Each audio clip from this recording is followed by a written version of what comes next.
me, Itana, 27 years old, living with my boyfriend Jackson. We've been together for about 3 years, living in the same apartment for 2. It's a decent place. Not huge, but it's in a good part of the city.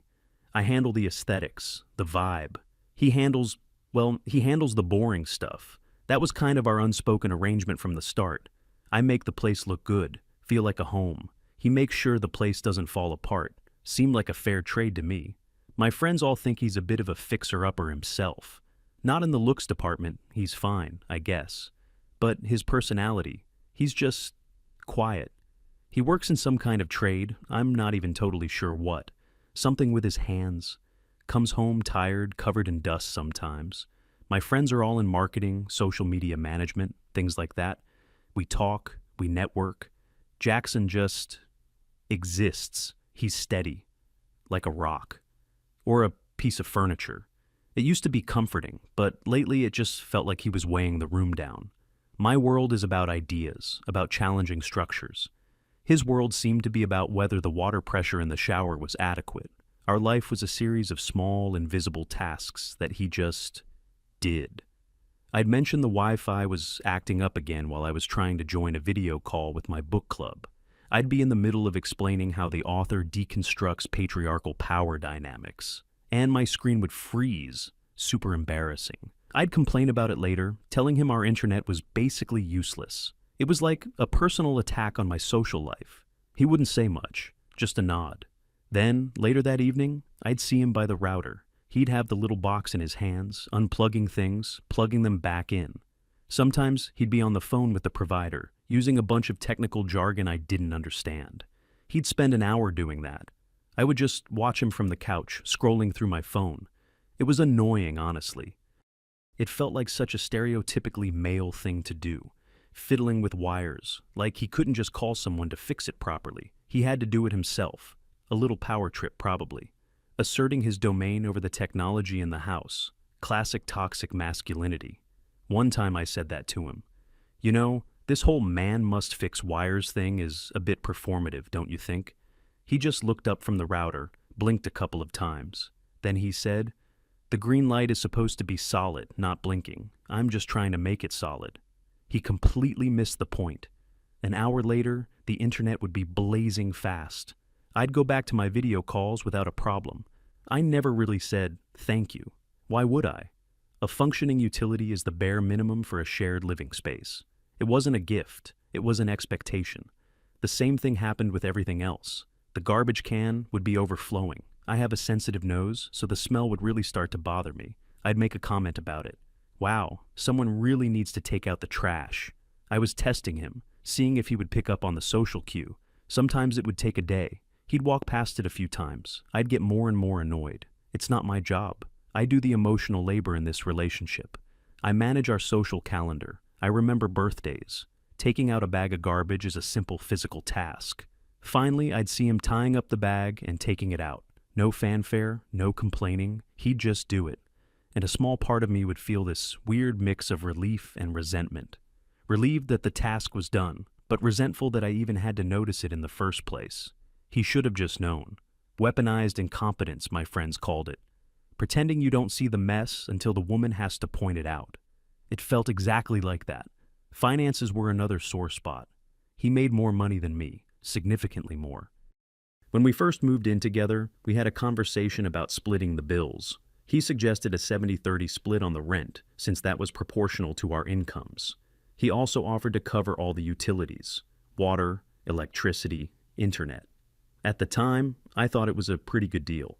But as I got more educated on systemic issues, my perspective shifted. It wasn't a generous offer. It was a corrective measure, a small-scale wealth redistribution to account for the historical and ongoing gender pay gap. He was just doing what was fair on a societal level, so I never felt like I owed him anything for it. In fact, sometimes I felt like he should be doing more. He'd talk about saving for a house one day. I'd just laugh. The idea of tying myself to a mortgage with someone so traditional, it was suffocating. I'd tell him my money was for experiences, for travel, for me. He'd just nod and go back to his spreadsheet, tracking every penny. My car was another thing. It was an older model, a hand-me-down from my parents. Things were always going wrong with it. A weird rattling sound. A light on the dashboard I didn't recognize. I'd mention it to him over dinner. My car is making that noise again. It's so annoying. I'm probably going to have to spend a fortune at the mechanic. I was venting. I wanted sympathy. The next morning, I'd wake up and my car keys would be gone from the hook by the door. I'd start to panic a little, thinking they were lost. Then, I'd see a note on the counter. Took your car to get the oil changed and check that noise. Be back soon. Jay. He'd come back a few hours later and the car would be fine. The noise would be gone. The mystery light on the dashboard would be off.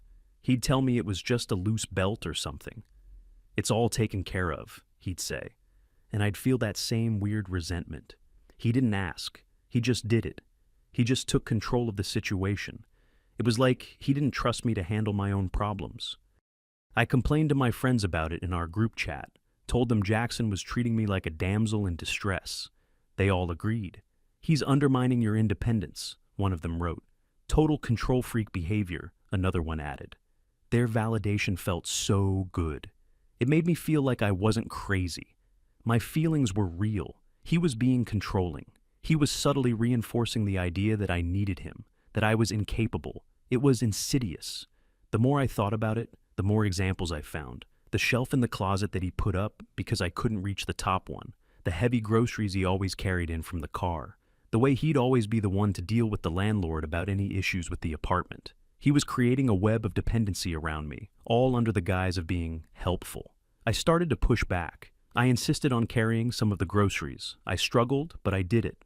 I told him I'd call the landlord myself next time something broke. He just looked at me with this unreadable expression and said, "Okay." He didn't fight me on it, which was almost more infuriating. It was like he was just waiting for me to fail. Our social life was completely managed by me. I was the one who made plans with friends, who organized dinners, who suggested things to do on the weekend. If I didn't do it, we'd just sit at home. He seemed perfectly content to watch TV or tinker with something in his little workshop corner of the spare room. I'd drag him out to parties or gallery openings. He'd stand in the corner, holding a drink, looking uncomfortable. He wouldn't mingle. He wouldn't network. He'd talk to the few people he knew, but he never made an effort to meet anyone new. I'd be flitting around the room, making connections, laughing, being the social butterfly. Then I'd look over and see him, just standing there, a human anchor. My friends would ask me, "Is he okay? He seems really bored." And I'd have to make excuses for him. "Oh, he's just shy."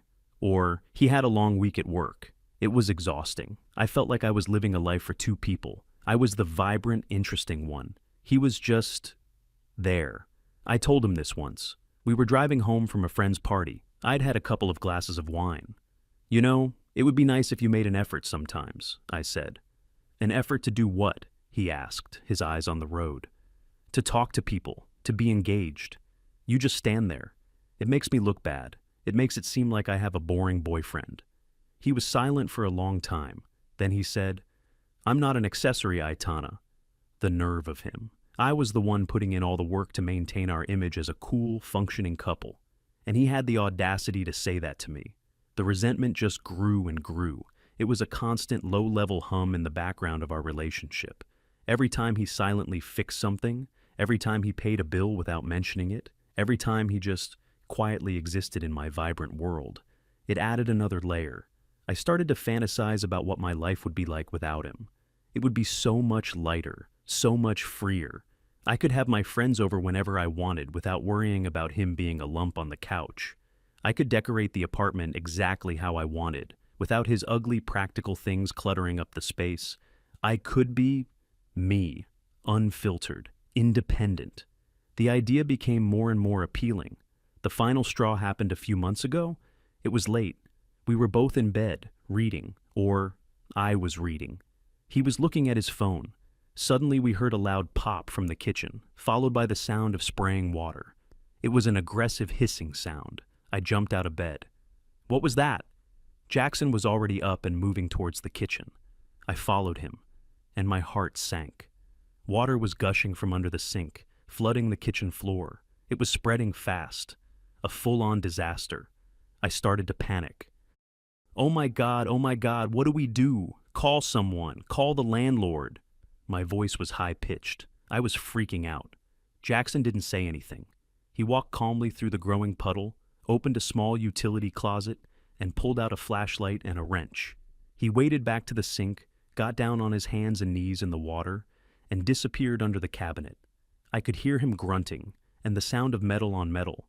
After about a minute, the gushing sound of water stopped. It was replaced by a slow, steady drip.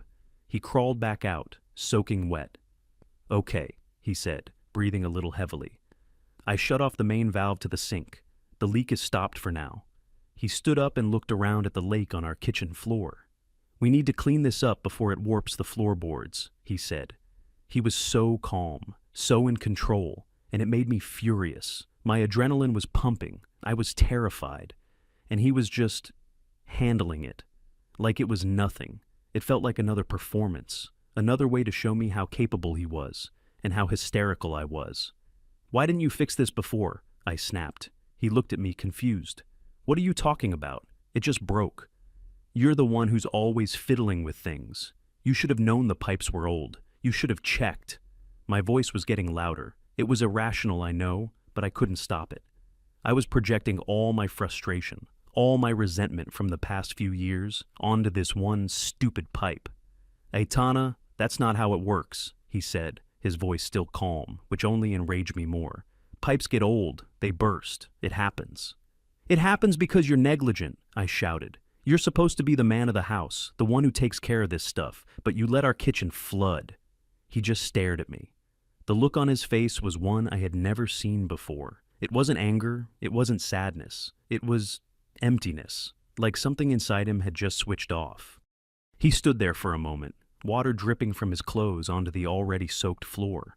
Then I said it, the words that had been bubbling under the surface for months, the words that I thought would finally set me free. "You know what? Don't even bother cleaning this up." I gestured around at the mess, at him, at everything. "I can handle it myself. I am a strong, independent woman. I don't need a man to solve my problems for me." The words hung in the air between us, echoing in the quiet kitchen, punctuated only by the slow drip, drip, drip from under the sink. I expected him to argue. I expected him to apologize. I expected him to get defensive. I expected him to do something. He did nothing. He just stood there, looking at me. His face was a complete blank. He let out a very slow breath. And then he said, with a quiet finality that chilled me to the bone, "You're right." That was it. Just 2 words. He turned around, walked out of the kitchen, his wet footprints trailing behind him on the dry floor of the hallway. I heard him go into the bedroom. I stood there, stunned, in the middle of the flooded kitchen. This wasn't how it was supposed to go. He was supposed to see how strong I was, and realize he needed to step up his game. He was supposed to recognize my power. A few minutes later, he walked back past the kitchen doorway, holding his gym bag and a backpack. They were full. He didn't look at me. He just walked to the front door, put on his shoes, and picked up his keys from the hook. The same hook where my car keys used to hang before he'd take them to fix my problems. The reality of the situation finally started to crash down on me. "What are you doing?" I asked, my voice barely a whisper. He stopped with his hand on the doorknob and finally looked at me. There was no emotion in his eyes, none at all. "I'm respecting your independence," he said, his voice flat. "You said you don't need a man to solve your problems. I believe you."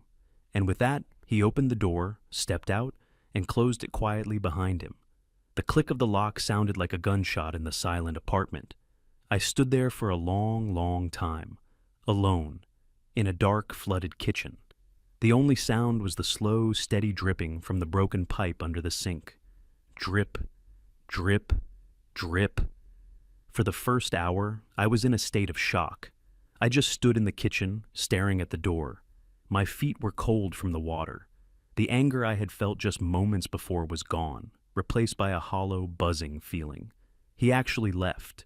He heard what I said, and he just left.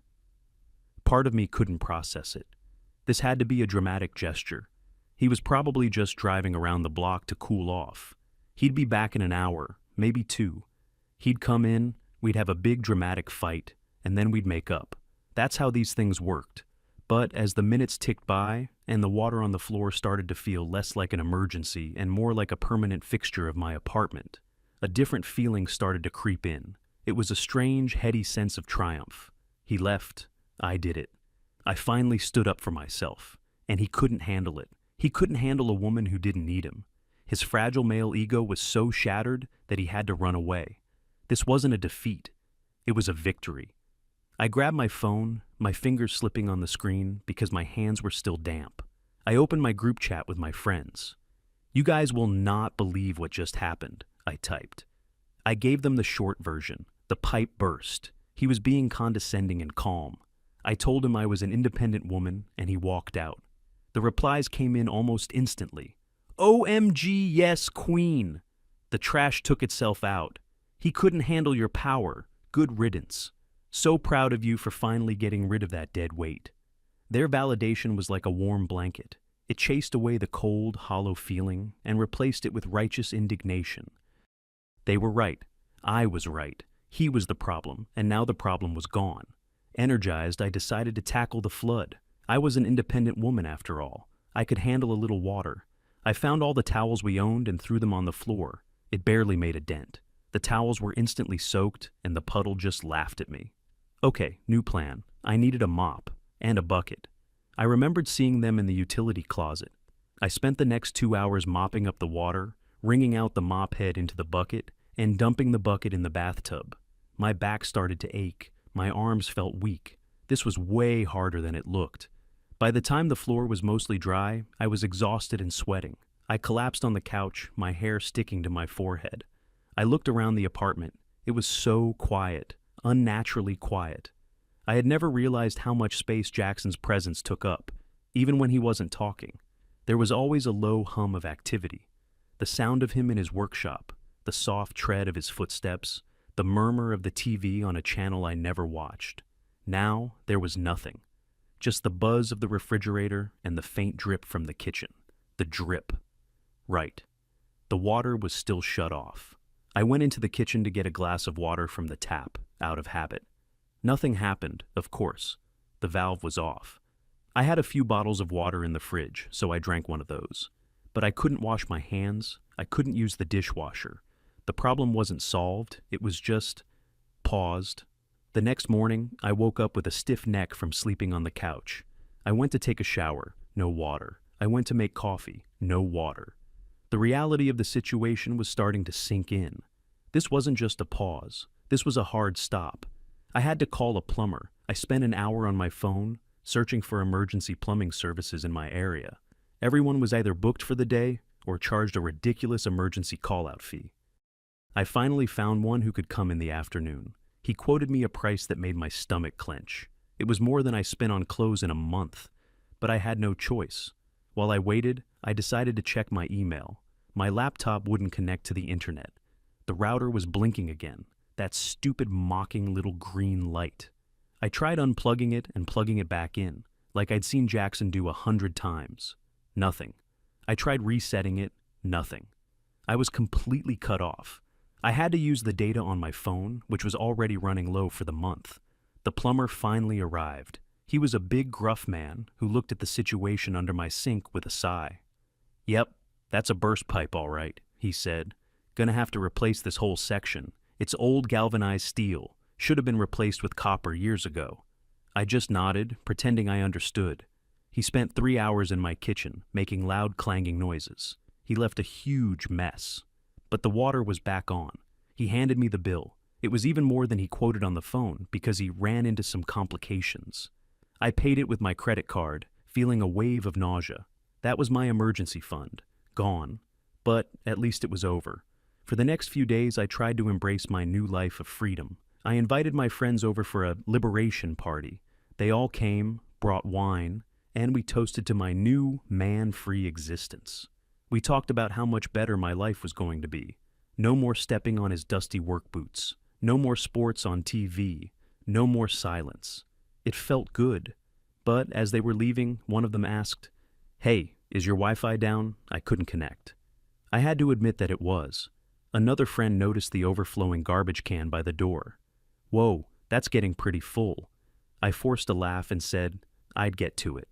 After they left, the silence in the apartment felt heavier than ever. The small problems started to pile up. The garbage really did need to be taken out. The bag was heavy and leaking something sticky. I had to carry it down 3 flights of stairs to the dumpster. The internet was still out. I spent 4 hours on a call with the provider, getting transferred from department to department, trying to explain the problem with my blinking green light. They eventually decided to schedule a technician to come out in 10 days.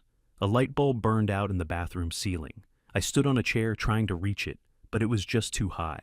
I had to do my makeup in the dim light of the hallway for a week. My car started making that rattling noise again. This time, it was louder, more insistent. I knew I couldn't ignore it. I took it to the mechanic that Jackson used to go to. The mechanic looked at me over his greasy glasses. "Where's Jackson? He usually brings this thing in." "We're not together anymore," I said, trying to sound casual. He just grunted. An hour later, he called me into the garage.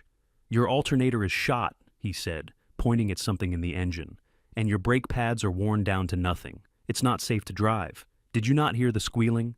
I had heard it. I had just tuned it out. He gave me the estimate. It was a 4-figure number. I almost fainted. I had to leave the car there and take a bus home. The bus was crowded and smelled weird. I sat there, staring out the window at the city, feeling a profound sense of despair. Everything was breaking. Everything was expensive.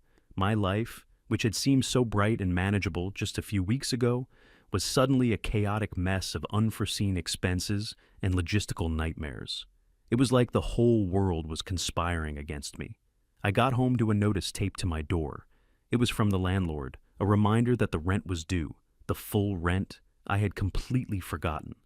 The portion that Jackson used to pay automatically from his account wasn't going to be there this month. I looked at my bank account on my phone. After the plumber and the car repairs, I didn't have enough. Not even close. The panic that had been simmering under the surface for weeks finally boiled over. I couldn't do this. I couldn't do this alone. My carefully constructed world of independence was a house of cards, and it was collapsing all around me. All those little things that Jackson used to do. They weren't little. They were the pillars holding up my entire life. He wasn't a weight, he was the foundation. He wasn't undermining my independence. He was subsidizing it. He was the invisible infrastructure of my comfort, the fast internet, the functioning car, the paid bills, the quiet competence that solved problems before I even fully registered they were problems. I had taken it all for granted. Worse, I had mocked him for it. I had twisted his quiet capability into a character flaw. I called it toxic masculinity, but it was just competence. He wasn't performing manhood. He was just being a responsible adult. And I had chased him away because his responsibility made me feel insecure. I sank to the floor in my hallway, the eviction notice crinkling in my hand. I thought about his face in the kitchen that night, the emptiness in his eyes. It wasn't that he was angry, it was that he was done. He had been carrying so much for so long without a word of thanks, only to be met with my contempt. And he had finally, quietly, decided to put it all down. My strength and independence was a luxury he had afforded me. And now the bill was due. I had to talk to him. I had to make him understand that I saw it now. I pulled out my phone, my hands shaking. I found his contact. His picture was still there. A selfie we took on a hike last year. He was smiling. I hadn't seen him smile like that in a long time. My finger hovered over the call button. I was terrified. What if he didn't answer? What if he told me to get lost? I had to try. I pressed the button. The phone rang. Once, twice. My heart was pounding in my chest. 3 times. I was about to hang up, convinced he was going to ignore me. Then the ringing stopped, a voice on the other end. "Hello?" It was him. His voice was calm, neutral. I opened my mouth to speak, but no words came out, just a choked sob. There was a pause on the other end of the line. "Aitana?" he asked. "Are you okay?" "No," I whispered, the tears finally starting to fall. "I'm not okay." I took a shaky breath. "Jackson," I said, my voice cracking. "I made a terrible mistake." There was a long silence on the other end of the line. I could hear faint noises in the background, the sound of a TV, maybe a distant voice. It sounded like he was in a normal place, a living room. It sounded like his life had just continued. Mine felt like it had derailed completely. "What kind of mistake?" he finally asked. His voice was still flat. Not cold exactly, just detached. Like a doctor asking a patient to describe their symptoms. It made me feel even more pathetic. "Everything," I cried, the words tumbling out in a rush. "The pipe, the internet, my car, it's all broken. And the rent, I can't pay the rent, Jackson. I can't do any of this without you." I was laying it all bare, the humiliating, catastrophic failure of my independence. I waited for him to say, "I told you so." I waited for him to gloat, to tell me that I was getting what I deserved. But he didn't. "So, you need money?" he asked. The question was so practical, so devoid of emotion, that it caught me off guard. It wasn't about us. It wasn't about my grand, tearful realization. He had distilled my entire crisis down to a simple transaction. "No, I mean, yes, but that's not the point," I stammered. "The point is, I was wrong. I was so wrong about everything. I see that now." I told him everything. I told him how I had taken him for granted, how I had mistaken his quiet competence for a personal failing, how I had let my friends' empty slogans poison my view of him. "You weren't holding me back," I said, my voice thick with tears. "You were holding me up, and I was too blind and too arrogant to see it. I'm so sorry, Jackson. Please, can you just come home?" The words hung there, the final desperate plea. Come back to the mess I made. Come back and fix it. Come back and fix me. Another long pause. I could hear him take a deep breath. "Tana," he said, and his voice was a little softer now, but still distant. "I hear you, and I appreciate the apology. It means something that you can see that now." A flicker of hope ignited in my chest. He appreciated it. It meant something. Maybe this could be fixed. "But I'm not coming back," he said. The flicker of hope was extinguished as quickly as it had appeared. "What?" I whispered. "I've moved on," he said simply. "I have a new place. My life is calmer now." A new place? The thought had never even occurred to me. In my self-absorbed crisis, I had pictured him sleeping on a friend's couch, waiting for my call. "Yeah," he said. "I'm sharing a place with Mark. You remember Mark, from the gym? The rent is cheap. It's smaller, but it's fine. We're going fishing this weekend." He sounded happy. Not ecstatically happy. Just content. Peaceful. A kind of peace I had probably never allowed him to have in our apartment. "But what about us?" I asked, my voice small. "There is no us anymore," he said, and there was a note of finality in his voice that hadn't been there before. "You made that very clear. You said you didn't need a man, and I realized you were right. You don't need a man. You just needed a handyman, a mechanic, a plumber, an IT guy, a co-signer. You needed a function, not a person, and I'm tired of being a function." Every word was a perfectly aimed dart, puncturing my ego, my self-pity. He wasn't angry. He was just stating the facts. The truth I had finally seen, he had been living with for years. "I'm not going to let you fail," he continued, and my heart leaped again foolishly. "I'll transfer you the money for my half of the rent for this month, and I'll send you the number for a good mechanic who won't rip you off. I'll even email you the instructions for how to properly reboot the router, but that's it." It was a severance package, a clean, final severing of all the practical ties that had bound us together. He was giving me the tools to be independent, for real this time. And then he was letting me go. "Jackson, please," I begged, all pretense of dignity gone. "Don't do this. I love you." The words sounded hollow, even to my own ears. When was the last time I had said that to him and meant it? When was the last time I had done anything to show it? "I know you think you do right now," he said, and his voice was laced with a profound sadness. "But you don't. You love the idea of what I did for you, and I deserve more than that. I need to be with someone who sees me, not just the things I can fix." I couldn't say anything. What was there to say? He was right. He had summed up the entire ugly truth of our relationship in one sentence. "I have to go, Ayatana," he said. "Mark and I are about to watch the game." Just like that. My world-ending emotional breakdown was an interruption to his Tuesday night TV schedule. "Goodbye," he said softly. And he hung up. I sat there, on the floor, holding the dead phone to my ear. It was over, really, truly over. There would be no rescue, no grand reunion. He wasn't coming back. The next day, the money appeared in my bank account. An email arrived with a PDF attachment, a user manual for my router model with a section on troubleshooting highlighted in yellow. It also contained the name and number of a mechanic. He kept his word. He gave me the tools, and then he was gone. I spent the next few months in a daze. I had to break the lease on the apartment. The penalty fee wiped out the rest of my savings. I sold half my furniture because I couldn't afford a place big enough for it all. I found a tiny studio apartment on the other side of town, in a much less nice neighborhood. It was all I could afford. My friends tried to be supportive at first. They helped me move. They brought me a housewarming plant. But they didn't know what to do with the new me. I wasn't the fun, confident, slogan-spouting Aitana anymore. I was quiet. I was tired. I was poor. When I tried to talk to them about what I had learned, about how wrong I had been, they would get uncomfortable. "Don't be so hard on yourself," they'd say. "He was holding you back anyway." They didn't get it. They couldn't. Their entire worldview was built on the same flimsy foundation as my old one. To admit I was wrong would be to admit that they might be wrong too. So, slowly, they drifted away. The group chat went quiet. The invitations to brunch stopped coming. My life became very small. Work, home, sleep. I learned how to do things. I learned how to budget. I learned how to cook cheap meals instead of ordering takeout.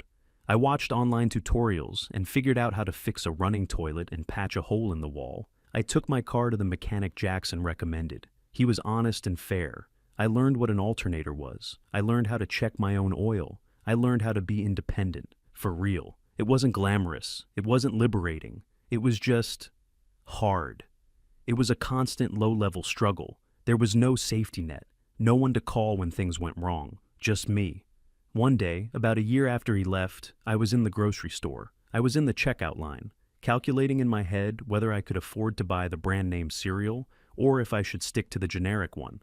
And then I saw him. He was a few lines over, with a woman. She was pretty, but in a normal, understated way. Not flashy like my friends.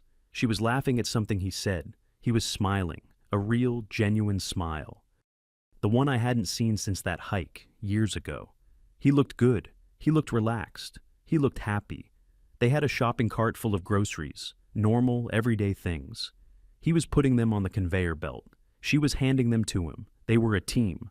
My heart twisted in my chest, a painful, sharp pang of regret and loss. That could have been me. That should have been me. He turned his head slightly, and for a split second, his eyes met mine.